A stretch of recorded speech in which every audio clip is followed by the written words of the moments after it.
ओम ब्रह्मा मुरारी त्रिपुरांतरकारी भानु शशि भूमि सुधो बुधश्च गुरुश्च शुक्र शनि राहु केतव सर्वे ग्रह शांतिकरा भवन्तु। नमस्कार, स्वागत है आपका आचार्य वाणी में। मैं आचार्य डॉक्टर विक्रमादित्य आपके साथ हूं और आज का विषय है राहु। तो राहु का महापरिवर्तन होने वाला है मई के अंदर, 18 महीने के लिए होने वाला है, यानी मई 2025 से लेकर जब दिसंबर 2026 तक, इतने बड़े समय के लिए राहु बड़े महत्वपूर्ण भाव में आपके लिए जाने वाले हैं। इस वक्त चतुर्थ भाव में चल रहे हैं। चतुर्थ भाव सुख का है और बाई चांस जो जहाँ चल रहे हैं वो अपने वहाँ सहज नहीं है राहु, वहाँ भ्रम की स्थिति उत्पन्न करते दिखाई दे रहे हैं। सुख में भ्रम की स्थिति उत्पन्न करते दिखाई दे रहे हैं, आकांक्षा को बढ़ाते दिखाई दे रहे हैं, मन में ऐसी इच्छा उत्पन्न करते दिखाई दे रहे हैं। राहु जहाँ इस वक्त चल रहे हैं कि मकान, सुख वाला भाव, यानी अपनी औकात से बड़ा सुख प्राप्त करने की तरफ आपको अग्रसित करते दिखाई दे रहे हैं। छोटी मोटी गाड़ी, छोटा मोटा वाहन सुख आपको सुख नहीं देगा। आपकी होगी सामने कोई बड़ी लक्सेस जा रही है, मर्सिडीज जा रही है, मेरी क्यों नहीं है। ये धनु राशि वालों के लिए इस वक्त स्थिति दिखाई दे सकती है, मनोमस्तिष्क में उत्पन्न हो सकती है। सामने वाला बड़ी पोस्ट पर बैठा है, बड़े सुख वाले स्थान में बैठा है, मकान में तो बैठा है, लेकिन बड़ा मकान मेरा क्यों नहीं। ये भाव जो राहु है वो कहीं ना कहीं हो सकता है। और अगर राहु बहुत नेगेटिव हो गया, आपकी कुंडली में नेगेटिव है, तो हो सकता है कि कोई ना कोई चाल दुस्साहस कर उस चीज को प्राप्त करने के लिए हतोत्साहित आपको, यानी आपको ऐसा कर सकता है, दुस्साहस करने का कार्य भी गलत रास्ते की तरफ भी प्रवृत्त कर सकता है। और वो कहीं ना कहीं यदि हुआ, देखिए राहु कारण क्या है कि राहु बृहस्पति की राशि में इस वक्त चल रहे हैं। राहु बृहस्पति की राशि में चलते हैं तो क्या, बृहस्पति खुद हवा है, खुद वायु कहा जाता है कि वायु के संबंध में कहा जाता है उनके बारे में, हवा में ही रहते हैं। और ऐसे में राहु भी वहां पर चला गया है तो भ्रमात्मक स्थिति उत्पन्न कर दिया है राहु ने वहां बहुत ज्यादा। अब जब राहु परिवर्तन की तरफ जाएंगे 2 मई 2025 में, तारीख 18 मई को शाम को करीब 5:08 के आसपास राहु परिवर्तन की तरफ जाएंगे। अब ये परिवर्तन का जब योग बनेगा तो आपके लिए बहुत महत्वपूर्ण होगा। तृतीय भाव में कौन सी राशि है? शनि की राशि है। और शनि जैसे हैं वैसे ही राहु है। यथा शनि तथा राहु का प्रभाव कहा गया है कुंडली के अंदर, ज्योतिष का सिखाया जाता है तो इस भाव को कहा जाता है। और ऐसी राशि के दृष्टिकोण से ये बड़ा महत्वपूर्ण रहेगा आपके लिए। नए संपर्कों का इजाफा देने के योग बनाएंगे। नया साहस, तृतीय भाव साहस का मालिक है, तृतीय भाव पराक्रम का मालिक है, तृतीय भाव पार्टनर का मालिक है। तृतीय भाव विशेष तौर पर समझें तो कई कारणों से बहुत सुंदर भाव माना जाता है और उस सब तृतीय भाव का प्रभाव जो है नए दोस्ती कराता दिखाई दे रहा है। लेकिन साथ साथ राहु का जो प्रभाव है, यदि नेगेटिव प्रभाव में फंस गए, वैसे आमतौर पर तृतीय भाव में राहु नेगेटिव नहीं होता है, लेकिन राहु का स्वभाव ही ऐसा है कि वो नेगेटिव की तरफ आकर्षित होता है। जो क्या होता है ना, जिस प्रवृत्ति का आदमी होगा उसी तरफ तो आकर्षित होगा। अब राहु कई बार क्या हो सकता है कि भ्रम की स्थिति उत्पन्न कर सकता है, नेगेटिव भाव उत्पन्न कर सकता है। भाई बहनों में, कई प्रकार से पार्टनरों में, कई प्रकार के दोस्तों में, मित्रों में भ्रम की स्थिति उत्पन्न कर सकता है। दोस्ती में दरार भी डलवा सकता है, नए संपर्कों की तरफ पुरानी दोस्तियां तुड़वा सकता है। ऐसा ध्यान रखिएगा। अगर राहु के नेगेटिव प्रभाव में कई बार क्या होता है कि जैसे हवाएं बहनी वैसे बहते चले गए। अरे ज्योतिष नहीं है ना, ज्योतिष दिखाता है, समझाता है आपको कि हवाओं के विपरीत चलकर भी सफलता प्राप्त हो सकती है। अब हवाएं आपको खींच के गड्ढे में ले जा रही हैं तो आपको गड्ढे में थोड़ी जाना है। अब एक रूल है कि हवाओं के अनुसार से चलो, हवाओं के अनुसार चलोगे तो बहते चले जाओगे। अब वो बहती हुई हवाएं ले जा रही हैं आपको खाई की तरफ, तो क्या खाई में जाके गिरना है? तो वो सिद्धांत वहां कहां के लिए, उसमें बुद्धि लगाने की आवश्यकता है। तो राहु जो है हो सकता है कि भ्रमात्मक स्थिति उत्पन्न कर दे आपके मनोमस्तिष्क में। तो ये भ्रम की स्थिति, राहु का नेगेटिव प्रभाव, पॉजिटिव प्रभाव दोनों हो सकता है। तो ये 18 महीने का जो राहु का प्रभाव है, जो मई 2025 से आरंभ होगा, 2026 दिसंबर तक चलेगा, ऐसे में राहु के इस प्रभाव को आपको समझना पड़ेगा। राहु अद्भुत रूप से साहस देने के योग बनाएगा, साथ साथ नई चुनौतियों को सामना करने के लिए प्रेरणा। अभी हमको आपको कथा सुनाने वाले एक कि राहु की उत्पत्ति कैसे हुई। राहु ने अमृत पान करने के लिए कितना बड़ा दुस्साहस किया। तो राहु वो ग्रह है कि अपने एम्स, ऑब्जेक्टिव्स और साथ में उस गोल को प्राप्त करने के लिए ये न के न प्रकारेण, किसी प्रकार भी उस मार्ग के गंतव्य पर जाने के लिए कार्य कर सकता है, दुस्साहस करा सकता है, साहस में दुस्साहस में परिवर्तित कर सकता है। अब इसमें आपको अंकुश लगाने की जरूरत होगी। इसमें यदि आपने अंकुश नहीं लगाया तो समझ लीजिए कि राहु का नेगेटिव प्रभाव आपके जीवन में हो सकता है। राहु की दृष्टि कई ज्योतिष में कहा गया है। देखिए इस पर बोलने के लिए बहुत कुछ है, इसे समझें। राहु का नेगेटिव प्रभाव में यदि फंस गए तो क्या होगा कि भाई बहनों में कुछ ना कुछ क्लैश उत्पन्न कर सकता है। नई दोस्ती करवा दे, चलिए वो तो समझ में आते, पुराने दोस्त चले गए, लेकिन भाई बहन तो भाई साथ में है, उनके साथ मतभेद उत्पन्न करने के योग दे सकता है। अरे उसने ऐसा कर दिया, उसने ऐसा, राहु बड़ा कान का कच्चा ग्रह माना जाता है। और राहु जिससे ईर्ष्या कर लेता है ना, उनको कभी छोड़ता नहीं है। तो यानी ऐसी स्थिति बन सकती है कि आपके मनोमस्तिष्क में जुनून तैयार हो जाए कि तूने मेरा नुकसान किया, मैं तेरे को छोड़ूंगा नहीं। इस प्रकार के गलत जुनूनों को आपको बदलने का प्रयास करना चाहिए, नहीं तो राहु नेगेटिव हो सकता है। राहु की दृष्टि सामने धर्म पर भी पड़ रही है, तो ध्यान रखना, ऐसे में राहु का जो प्रभाव है वो आपको कहीं ना कहीं कारणों से धर्म से विमुख किया। अब बड़ा आध्यात्मिक ग्रह है, धर्म जहां पर है, धर्म के विमुख जो है उल्टा अधर्म ही है, इस बात का ध्यान रखना। धर्म के विमुख जाओगे तो फिर गलत रास्तों में, गलत रास्ते दोस्त क्या करेंगे, बैठ जुआ खेल। और राहु ने अगर नेगेटिव प्रभाव में फंसे तो आपके भाग्य को दुर्भाग्य में परिवर्तन करने में देर नहीं लगेगी। राहु का आध्यात्मिक महत्व पहले समझें कि आध्यात्मिक महत्व क्या है। वो कथा से, पुराण से ही समझ में आ सकता है आपको। कालगणना के अनुसार से हमारे पुराणों इत्यादियों में बहुत सारी कथाएं इंगित की गई हैं। राहु, जैसा हमने आपको बताया, एक बड़ा हठी ग्रह है। आपको इसकी पौराणिक कथा तो समझ में आती होगी, बहुत सारे लोगों को शायद ज्ञान नहीं है, उसके संबंध में समझ लीजिए कि राहु का प्रभाव हठी क्यों है। कहा जाता है संसार के अंदर विशेष तौर पर समय समय पर विभिन्न घटनाएं घटी। एक बार संसार में समस्त कहा जाता है कि देवताओं और दैत्यों ने मिलकर सोचा कि अब संसार में बहुत सारी निधि की समाप्ति हो गई है, बहुत सारे चीज़ें कम हो गई हैं, निधि समाप्त हो गई थी संसार से। महालक्ष्मी जो है वो सागर में विराजमान हो गई थी और पूरे संसार से ऐश्वर्य, समृद्धि इत्यादि धीरे धीरे क्षय हो गई थी। तो कहा जाता है कि आवश्यकता आविष्कार की जननी है। जिस प्रकार से तो देवताओं ने और दैत्यों ने मिलकर कुछ विचार किया, क्यों ना शोध किया जाए, मंथन किया जाए। तो उन्होंने सागर मंथन करने के लिए सुंदर व्यवस्था बनाई। जब सागर मंथन किया, उसमें से विभिन्न विभिन्न रत्न, 14 रत्न जिनके बारे में कहा जाता है, वो उपस्थित हुए। महालक्ष्मी उपस्थित हुई, चंद्रमा उपस्थित हुए, ऐरावत हाथी उपस्थित हुआ, उच्च श्रवा घोड़ा उपस्थित हुआ, काल जो जहर था वो उपस्थित हुआ, और साथ साथ अमृत भी उपस्थित हुआ। अमृत यानी वो तत्व जो इस संसार में अमरता को प्रदान करते हैं। हम सब मानव हैं और हम सब की इच्छा क्या होती है, किसी प्रकार भी संसार में मृत्यु लोक में आने के बाद जाए ना, अमृत तत्व तो किसी ना किसी प्रकार से मिल जाए। देवताओं और दैत्यों में भी यही बहस की मुद्दा बना। अमृत तत्व निकला जब मंथन से। रिसर्च करोगे तो कुछ ना कुछ, जब मंथन करोगे तो कुछ ना कुछ अमृत निकल के ही आएगा, कुछ ना कुछ लाभ प्राप्त होगा ही होगा। जैसे दूध को मथा जाए तो उसमें से मक्खन निकलेगा ही।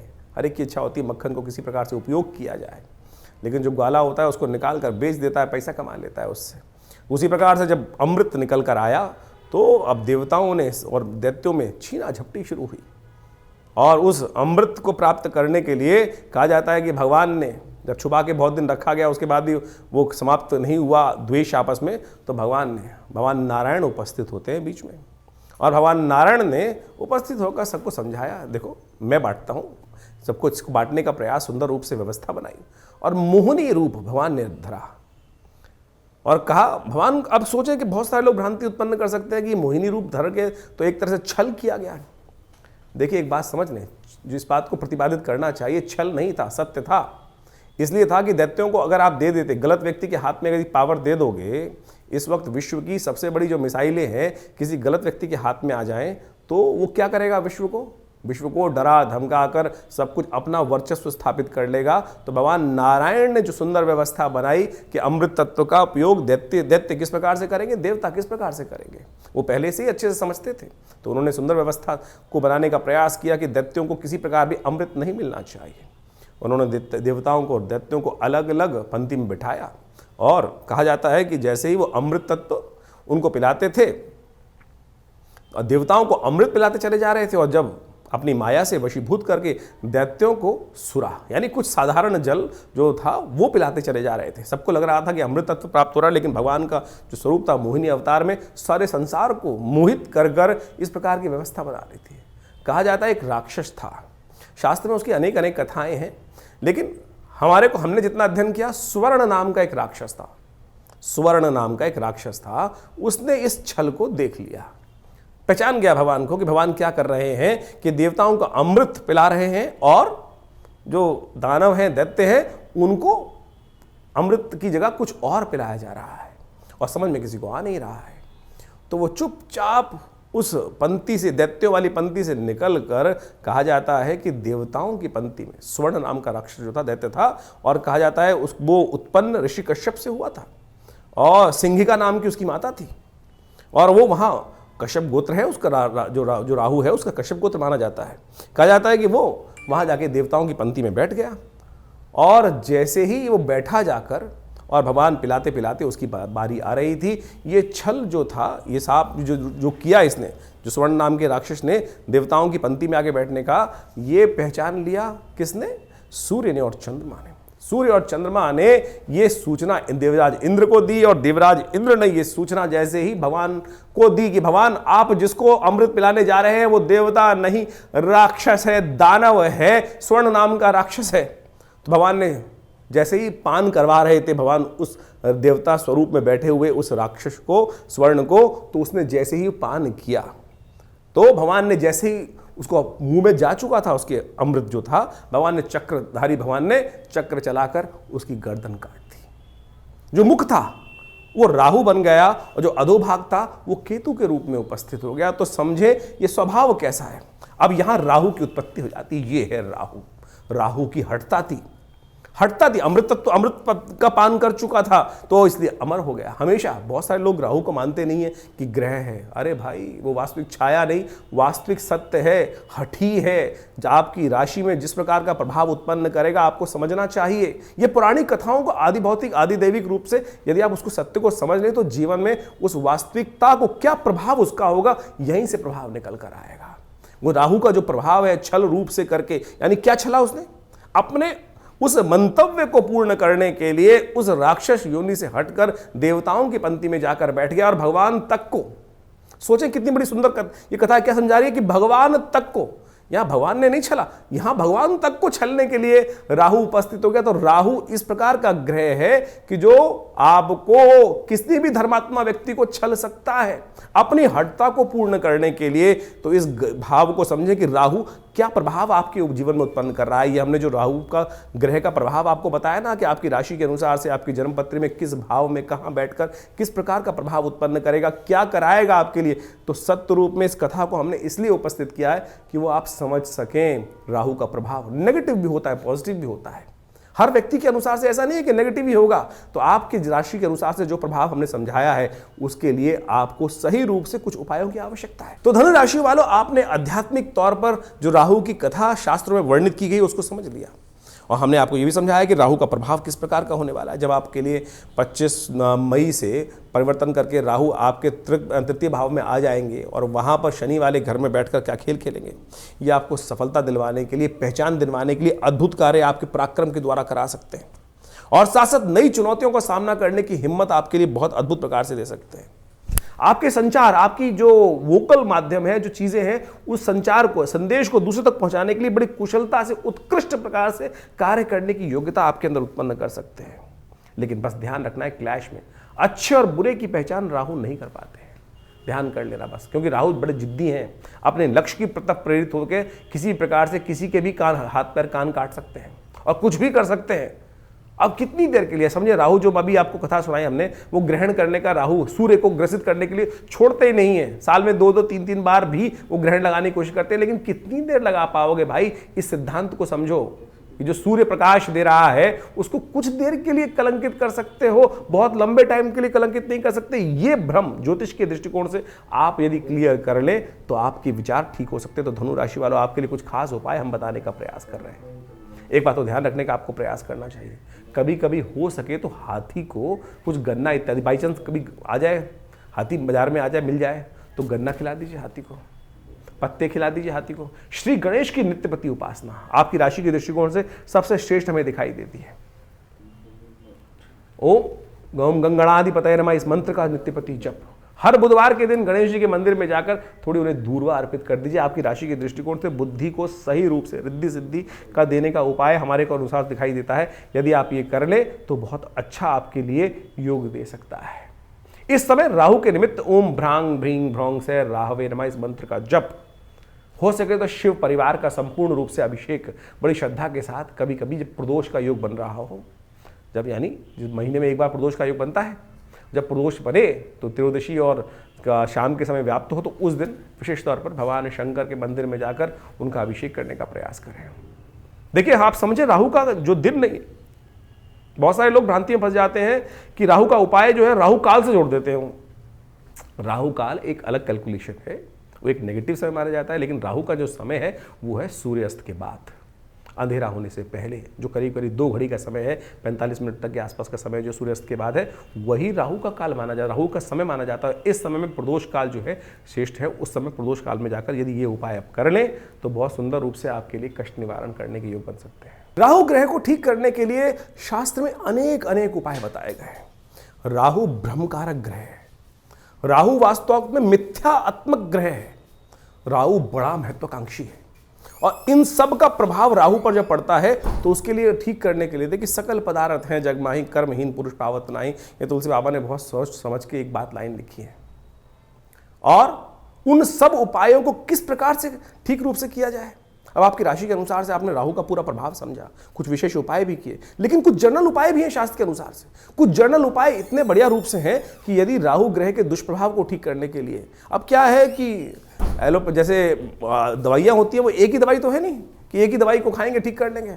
अब हर भ्रांति के व्यक्ति को ठीक करने के लिए 5 उंगलियां बराबर नहीं है, अरबों लोग हैं, और अरबों लोगों के हिसाब से अनेक अनेक उपाय। किसकी भ्रांति, किसी की दीक्षा, किसी का मंत्र में इच्छा ना हो तो वो राहु का उपाय कैसे करेगा, किसी की किसी और चीज में इच्छा ना हो तो वो कैसे राहु का उपाय ठीक करेगा। तो हम अनेक उपाय आपके समक्ष उपस्थित कर रहे हैं। देखिए, वैसे तो सबसे श्रेष्ठ जो है वो जो उपाय है राहु के, वो तो मंत्र, दान और साथ में औषधि विज्ञान के अनुसार से जो उपाय बनते हैं वही बनाने चाहिए। 3 तरह के उपाय शास्त्र में सुंदर रूप से प्रमाणित जो बताए गए हैं, 3 कैटेगरी के उपाय, वो है सबसे पहला मंत्र, फिर दान, और उसके बाद औषधि। प्रकृति से जो औषधि उत्पन्न होती हैं वो सब राहु के नेगेटिव प्रभाव को ठीक करने के लिए बहुत अद्भुत कार्य करती हैं।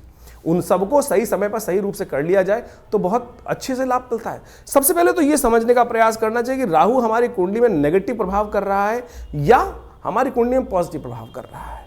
एक बात सीधी तरह से हम आपको सिद्धांतिक तौर पर समझा देते हैं। राहु का संबंध बिल्लियों के साथ होता है।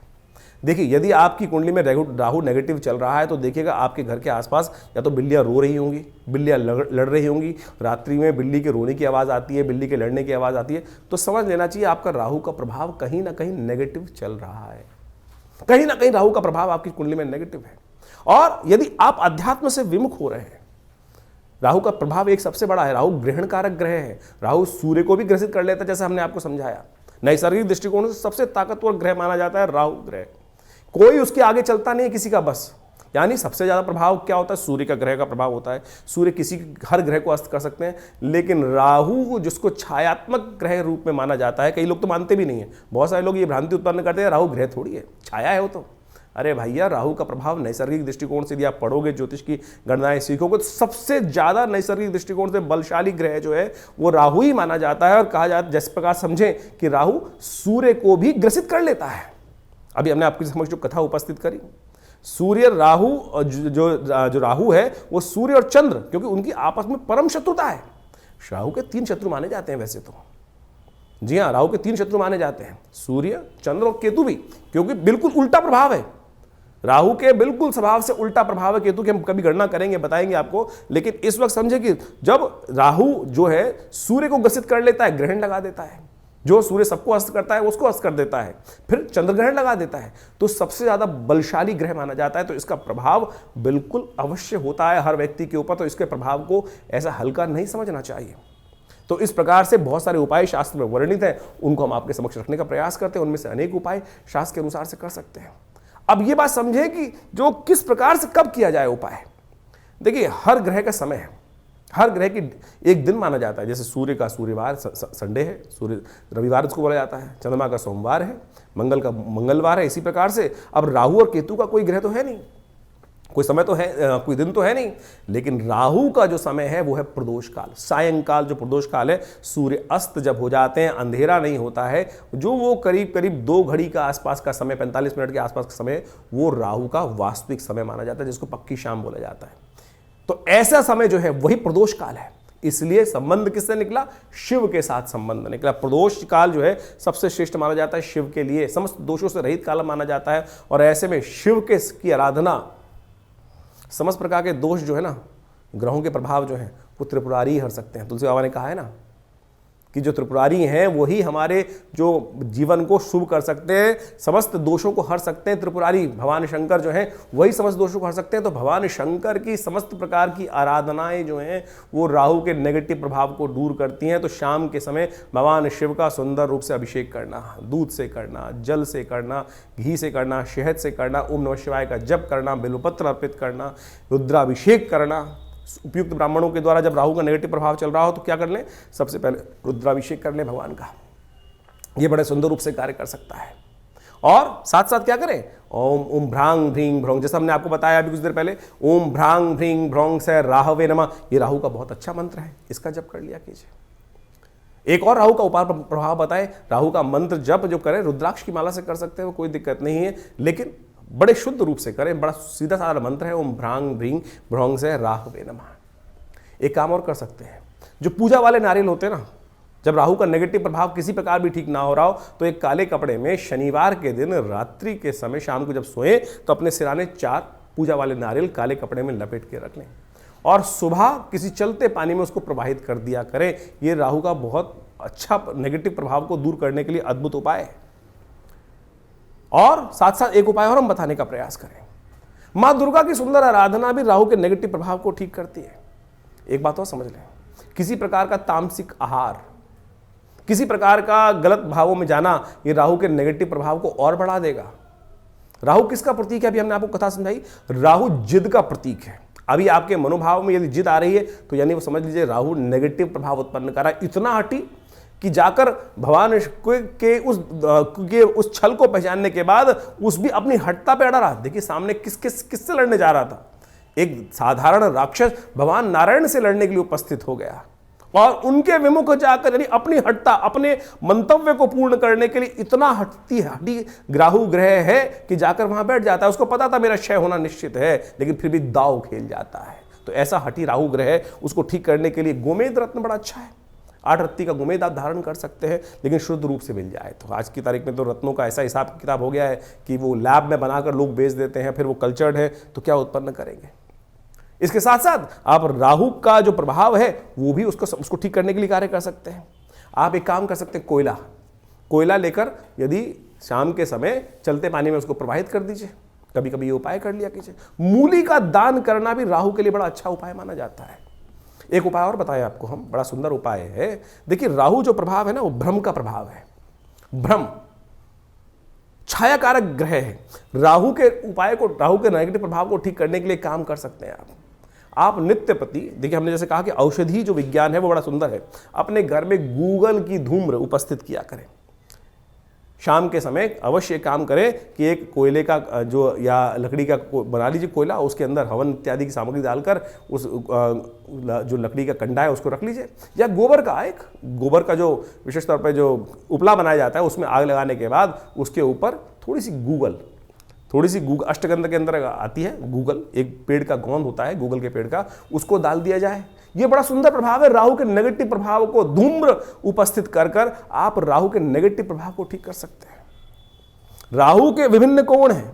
जो नैऋत्य कोण माना जाता है वो राहु का कोण माना जाता है। उस कोण को, घर को साफ रखने का प्रयास करें, गंदगी ना रखें उस कोण को। उस राहु जब नेगेटिव हो रहा होता है, समझ लीजिए उस कोण में घर में नेगेटिव आनी शुरू हो जाती है। उस कोण में कम से कम जूते ना रखें, नैऋत्य कोण में जूते ना रखने का प्रयास करें, गंदा न रखने का प्रयास करें। और तो और समझे, राहु का नेगेटिव प्रभाव जब हो रहा हो, घर के दरवाजे जो है वो क्या होता है, आवाज करने लगते हैं, ची ची ची की आवाज आने लगती है, चिटकनी खराब होने लगती है, तो उनको ठीक रखने का प्रयास करें। ये सब वास्तविक दृष्टिकोण से भी बड़ा सुंदर उपाय है। इनको रखने का प्रयास ठीक करेंगे तो बहुत सुंदर रूप से लाभ प्राप्त होगा। जो आपके घर में राहु क्या है, एक नेगेटिव ग्रह है और धूम्रात्मक ग्रह है, कोशिश ये करें आपके घर में गंदगी नहीं होनी चाहिए। जैसे आपके नहाने की जगह, स्नान करने की जगह है, वहाँ बहुत सारी, कई बार क्या होता है काई लगी है, कुछ लगी है, घर में बहुत सारी सीलन आई हुई है, तो समझ लीजिए राहु का नेगेटिव प्रभाव आपके जीवन में चल रहा है। उसको तुरंत ठीक करने का प्रयास करें। फटी हुई चप्पल पहन रखी है, ये राहु का नेगेटिव प्रभाव है। और अब क्या होता है कि व्यक्ति चलाए चले जाते, दरिद्रता को पाल के रखते हैं। तो ऐसे में उनको ठीक करने का आपको प्रयास कर लेना चाहिए। यदि इन सब चीज़ों को हमने जो उपाय बताए उनको आप कर लें। राहु का यंत्र अपने आप में बहुत जबरदस्त चीज़ है। राहु के मंत्र से करीब करीब 18,000 मंत्र को जप करके ओम भ्रांग भ्रीं भ्रौंग से राहवे नमः इस मंत्र से सिद्ध करा हुआ राहु का यंत्र आप स्थापित कर सकते हैं। ये 1.5 साल तक बिल्कुल रूप घर में रखें, उसका नेगेटिव प्रभाव यदि सही रूप से जप हुआ है। बहुत सारे लोग तो जप ही नहीं करते हैं, केवल लिया और आज की तारीख में बाजार में जितने मिल रहे हैं राहु के यंत्र के रूप में उपस्थित किया गया, वो केवल आकृति नहीं है, उसको जो जैसे आप मान के चले मूर्ति प्रतिष्ठा की जाती है मंदिर के अंदर, तो मूर्ति को प्रतिष्ठा करने के लिए एक पूरा विज्ञान है, उसके अनुसार से पूजा पाठ कर 10-12 दिन तक उसकी व्यवस्था की जाती है, तब वो प्रतिष्ठित होती है। उसी प्रकार से यंत्र भी प्रतिष्ठा करने की सुंदर व्यवस्था बनाई गई है शास्त्रों के अनुसार से, तब तो वो जागृत हुआ, नहीं तो केवल वो आकृति है, नहीं तो केवल वो कागज का टुकड़ा है या जिस पे भी बना हुआ है उसका टुकड़ा है। यदि सिद्ध राहु के यंत्र को स्थापित कर आप चांदी के पत्रे पर लगा रहे अपने घर के द्वार पर लगवा दें तो राहु के नेगेटिव प्रभाव को ठीक करने के लिए बहुत सुंदर रूप से कष्ट का निवारण करने का योग बन जाता है। तो ये छोटे छोटे उपाय हम आपको बताने का प्रयास कर रहे हैं। एक काम और कर सकते हैं आप, तांबे के लोटे में जल रखकर रात्रि में रखिए और सुबह सुबह उसको किसी कटीले वृक्ष में डाल दिया करें। ये राहु के नेगेटिव प्रभाव को दूर करने के लिए सबसे अच्छा उपाय माना जाता है। वट वृक्ष का संबंध राहु के साथ भी माना जाता है। वृक्षारोपण, किसी देवस्थल पर जाकर आपके द्वारा कोई वट वृक्ष लगाएं और घर के नैऋत्य कोण की तरफ लगाने का प्रयास करें। घर के नैऋत्य कोण की तरफ यदि आप कोई ऐसा बड़ा विशाल वृक्ष लगाकर दूर, घर से दूर, पार्क इत्यादि में नैऋत्य कोण की तरफ चलते हुए लगाएं और उसको नित्य प्रति पोषित करें, तो ये राहु के नेगेटिव प्रभाव को ठीक करने के लिए बहुत अच्छा उपाय कर सकता है। सीधे साधे उपाय जो हमने आपके समक्ष उपस्थित किए हैं, ये करेंगे तो बहुत अच्छा रहेगा। सबसे बढ़िया श्रेष्ठ उपाय भगवान शिव की आराधना, तिलोदक, तिल के जल से तिल मिलाकर उसके द्वारा भगवान का सुंदर अभिषेक, भस्म के द्वारा भगवान का अभिषेक करना, ये समस्त चीज़ों से राहु का नेगेटिव प्रभाव, देखिए इतने उपाय हमने आपको बताए, इनको समझ लीजिए, करेंगे तो बहुत सुंदर रूप से आपके नेगेटिव प्रभाव को ठीक करने के लिए राहु अद्भुत रूप से आपकी सहायता ही करेंगे, लाभ ही देंगे। तो ये आपने राहु का जो प्रभाव है आपकी राशि के अनुसार से समझा, लेकिन जन्मपत्री तो है, पूरे बहुत सारे ग्रहों का योगा योग का प्रभाव है, वो उसको समझना चाहिए। लेकिन एक स्पेसिफिकली ग्रह भी परिवर्तन कर जीवन में वारे न्यारे कर सकता है, इस बात को हमको समझना चाहिए। जन्मपत्री जो है बहुत ही वृहद वर्णन है ज्योतिष का, और उनमें अनेक योग आपकी जन्मपत्री में बने होते हैं, और जिनको विभिन्न शास्त्रों में पाराशर, जयमिन इत्यादि विभिन्न ऋषियों ने, विभिन्न संतों ने समय समय पर ज्योतिष के जो प्रकांड पंडित थे उन्होंने उपस्थित किया है। और उन सब ग्रहों की स्थिति को समझकर, यदि उन ग्रहों की स्थिति को समझें और उनका प्रभाव समझें और उसका प्रभाव हमारे पर किस प्रकार का होने वाला है, हम जिस वक्त जन्म लिए हैं, हमारे जन्मपत्री में जो ग्रहों का प्रभाव है वो किस प्रकार का है, यदि उसको सही समय पर समझ लिया जाए तो आने वाले समय को सही से समझकर जीवन के बहुत सारे कष्टों को दूर कर सकते हैं। कई बार क्या होता है कि जब भाग्य में बहुत कुछ कष्ट लिखा होता है तो हम सही जगह पहुंच नहीं पाते हैं। इसलिए भाग्य को, ज्योतिष विज्ञान जो है, ज्योतिष को विज्ञान कहा जाता है, ज्योतिष को शास्त्रों में जो विज्ञान की बात की गई है, देखिए सोचें कि आज नासा की जो गणना है वही हमारे ज्योतिष शास्त्र की गणनाओं को बिल्कुल मैच करती हैं। चाहे वो ग्रहण का प्रभाव हो, चाहे वो ग्रहों की दूरी हो, चाहे वो ग्रहों की गति हो, चाहे वो ग्रहों का जिस प्रकार से अस्त होना, दिखाई देना, किस प्रकार का योगा योग बनना है, कब, आज नहीं 100 साल बाद का भी गणना ज्योतिष शास्त्र के अनुसार से बताई जा सकती है, और वो बिल्कुल एग्जैक्टली मॉडर्न एस्ट्रोनॉमी के पॉइंट ऑफ व्यू से बिल्कुल एग्जैक्ट बैठती हैं।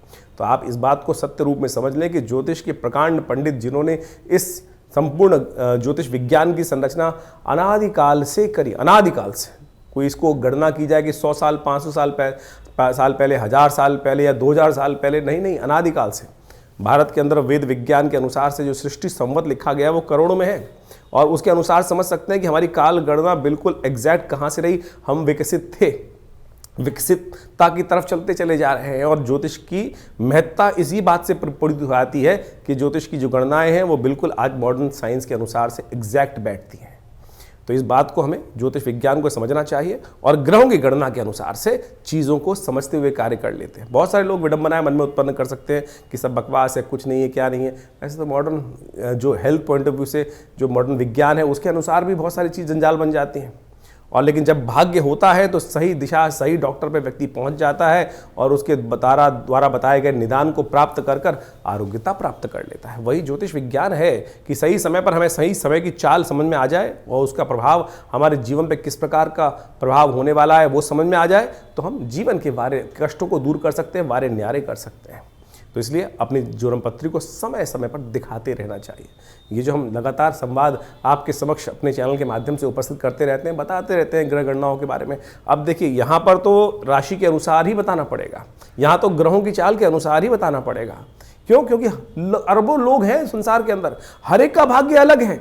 बिल्कुल जो आपके मन में प्रश्न उठ रहा है कि हम जो ज्योतिष की राशि के अनुसार से बात करते हैं तो 12 राशियों में पूरे संसार को नहीं बांट सकते, बिल्कुल सही बात है कि उसको, लेकिन आउटर पेरिफेरियल तो सेट कर सकते हैं। क्या योग है, वो उस योग के अनुसार से समझ तो आ सकती हैं चीजें, लेकिन आपकी जन्मपत्री में किस प्रकार का योग कैसा बनने वाला है, कब बनने वाला है, उसको क्या निदान किया जाए, उसके लिए आवश्यकता है कि जो पर्सनल जो कंसल्टेशंस होती हैं, जन्मपत्री में विचार विमर्श किया जाए, वो समय समय पर परिवर्तन होता रहता है।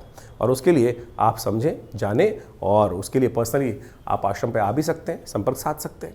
यह आश्रम जमुनापार दिल्ली में स्थित है, विवेकानंद योगाश्रम, और यहाँ पिछले करीब 60-70 सालों से विभिन्न पराविद्याओं पर शोध चलता है। आचार्य श्री केशव देव जी महाराज के सानिध्य में रहकर हमको ये सुख प्राप्त हुआ कि जिसके द्वारा हमने इस ज्योतिष विज्ञान को उनसे बाल्यकाल से ही सीखा, समझा और उन विवेचनाओं को उपस्थित किया, बहुत सारे शोध किए, बहुत सारे मंत्रों का उपचार किया, बहुत सारे यज्ञ इत्यादि आज भी उसी रूप में चलते हैं। नित्य प्रति 8 घंटे यज्ञ चलता है विवेकानंद योगाश्रम में, जो आचार्य श्री केशव देव जी महाराज के द्वारा स्थापित किया गया।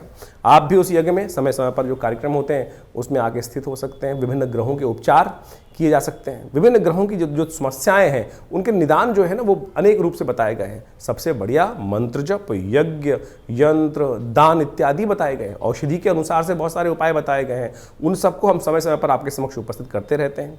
तो आप इस संस्थान पर आकर माँ भगवती का सुंदर श्री विग्रह जो विराजमान है उनके भी दर्शन कर सकते हैं। और उन्हीं का प्रभाव है कि जो आज इस तपस्थली पर नित्य प्रति 8 घंटे यज्ञ चलता है। भगवान की कृपा से समस्त रूप से बहुत बड़ी गौशाला है और वहाँ पर भी गौ सेवा इत्यादि के कार्य किए जाते हैं। औषधालय है जो योग, प्राकृतिक चिकित्सा, आयुर्वेद, फिजियोथेरेपी, एलोपैथिक को इंटीग्रेट करके हम बहुत सारे रोगों का निदान करते हैं। भारत सरकार के पैनल पर हैं। भारत के जो एक्रेडिटेशन अथॉरिटी है NABH, उससे एक्रेडिटेड हॉस्पिटल है। यानी मॉडर्न फैसिलिटी के साथ साथ इस संस्थान को बनाया गया है। आप इन समस्त चीज़ों का लाभ लेते हुए आप इस संस्थान से जुड़ें। धन्यवाद।